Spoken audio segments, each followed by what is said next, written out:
Assalamualaikum warahmatullahi wabarakatuh. Perkenalkan, saya Satria Budawan SPD, guru di SMK Negeri 1 Jonggat. Saya sangat senang dan bangga serta bersyukur bisa bergabung dalam Jambore GTK Hebat 2024. Pada kesempatan ini saya ingin berbagi tentang bagaimana penerapan pembelajaran berdiferensiasi dan kurikulum merdeka.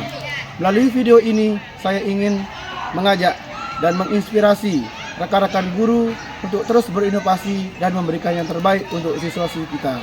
Salam GTK Hebat 2024. Assalamualaikum warahmatullahi wabarakatuh. SMK Negeri 1 Jonggat adalah salah satu sekolah menengah kejuruan yang berada di Kecamatan Jonggat, Kabupaten Lombok Tengah, yang memiliki 15 rombongan belajar dengan jumlah murid 345 siswa. Pada tahun 2022-2023 telah mengimplementasikan kurikulum merdeka. Dalam implementasinya, sekolah menggunakan pendekatan pembelajaran yang berdiferensiasi. Berkaca pada pengalaman mengajar dan kondisi peserta didik pada tahun sebelumnya, didapat bahwa penguasaan materi atau kesiapan belajar peserta didik terhadap materi prasyarat dalam pelajaran matematika sangat kurang dan memprihatinkan. Hal ini disebabkan oleh banyak faktor, di antaranya kurangnya bimbingan individual yang dilakukan oleh guru, media pembelajaran yang kurang variatif dan menantang, tidak ada pengulangan materi prasyarat, serta tidak pernah menggali dan berdiskusi dengan peserta didik terkait kendala atau menggali informasi terkait kesulitan belajar peserta didik. Tantangan terbesar dalam pelaksanaan pembelajaran berdiferensiasi adalah bagaimana mengelola kesediaan untuk mengatur sumber daya dan waktu yang terbatas, untuk memberikan perhatian yang cukup kepada setiap peserta didik. Selain hal itu adalah bagaimana dapat menemukan ide untuk merancang kegiatan pembelajaran yang bervariasi serta menarik sehingga dapat mengakomodir keberagaman gaya belajar peserta didik. Dalam kegiatan praktek baik ini melibatkan peserta didik kelas 11 di KVB. Untuk mengatasi beberapa tantangan di atas, saya telah melakukan beberapa langkah persiapan agar mendapat hasil yang maksimal. Di antaranya adalah perencanaan yang matang, pemberian tugas yang bervariasi, pengelompokan peserta didik, penggunaan berbagai media pembelajaran, dan memberikan umpan balik yang konstruktif. Pada perencanaan, saya membuat perencanaan pembelajaran yang matang dan terperinci disesuaikan dengan hasil rapot satuan pendidikan, hasil asesmen terhadap gaya belajar peserta didik, kesiapan belajar, hasil diskusi dengan guru mapel pada jenjang sebelumnya, serta hasil literasi lainnya. Dalam persiapan ini, saya membuka PMM atau Platform Merdeka Mengajar untuk mencari CP dan ATP pembelajaran, membaca panduan pembelajaran dan asesmen terbaru yang telah direvisi tahun 2024, membuat kuesioner gaya belajar, membuat rencana pelaksanaan pembelajaran, membuat LKPD atau lembar kerja peserta didik, dan mempersiapkan kelas online dengan Google Classroom. Dan yang terakhir adalah mempersiapkan media pembelajaran interaktif atau MPI agar peserta didik merasa terpenuhi dan terakomodir kebutuhan belajarnya.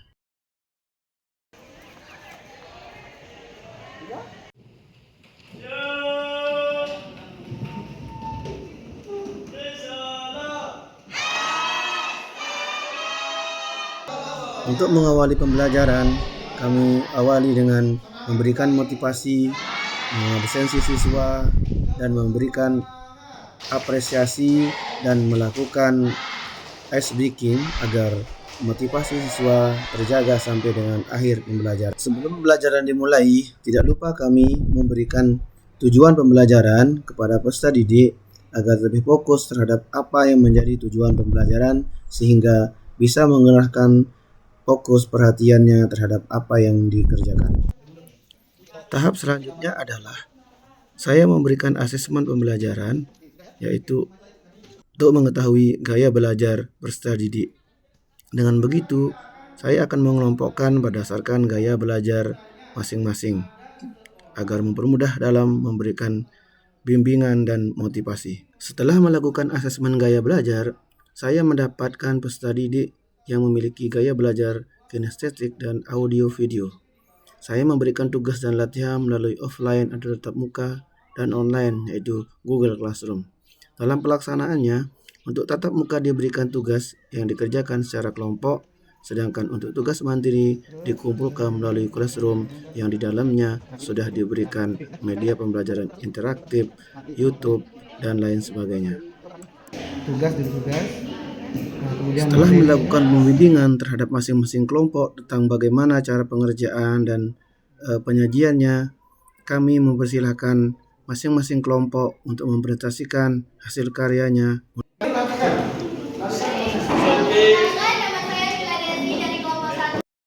Setelah masing-masing kelompok mempresentasikan hasil kerjanya, tidak lupa kami melakukan refleksi terhadap pembelajaran yang telah dilakukan hari itu, mengenai apa yang dipahami, apa yang belum dipahami, dan bagaimana cara untuk memahaminya.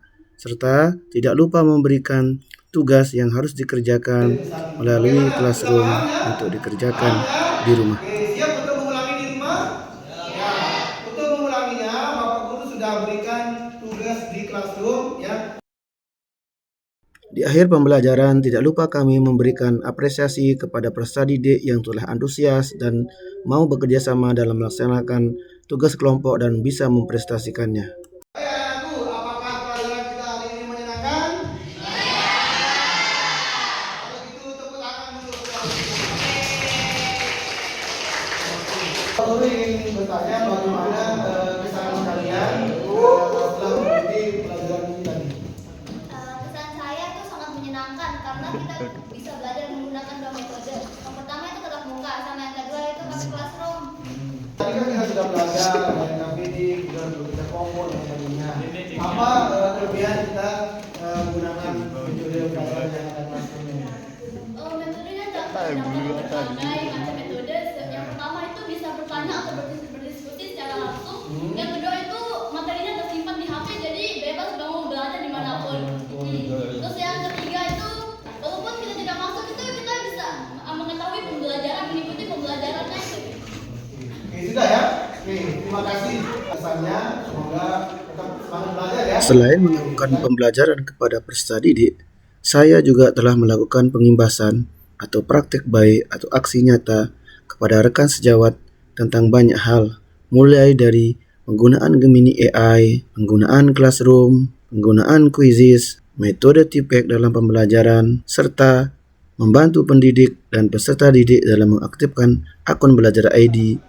Hal ini saya lakukan untuk mendukung program Kemdikbud agar penggunaan digital dalam pendidikan dapat terlaksana. Selain itu juga dapat mendukung program sekolah kami yang bermoto Bestari, bersih, elok, skill hebat, tertib, aman, religius, dan indah. Di SMKN 1 Jonggat ini ada salah satu guru kita yaitu Satria Budiawan SPD yang alhamdulillah sampai sekarang ini beliau sangat giat dalam mengembangkan diri menjadi guru yang terbaik, mengikuti berbagai macam pelatihan-pelatihan baik secara daring maupun laring, dan terakhir sekarang sedang mengikuti Jamburi GTK. Alhamdulillah beliau juga sedang berusaha untuk menjadi guru untuk mengajar bagaimana pembelajaran berdiferensiasi untuk mengakomodir semua kebutuhan siswa yang memiliki kemampuan-kemampuan khusus dan sebagainya. Dan alhamdulillah juga beliau intens sekali dalam setiap momen membagikan ilmunya kepada kita semua untuk pengimbasan kepada guru-guru yang lain.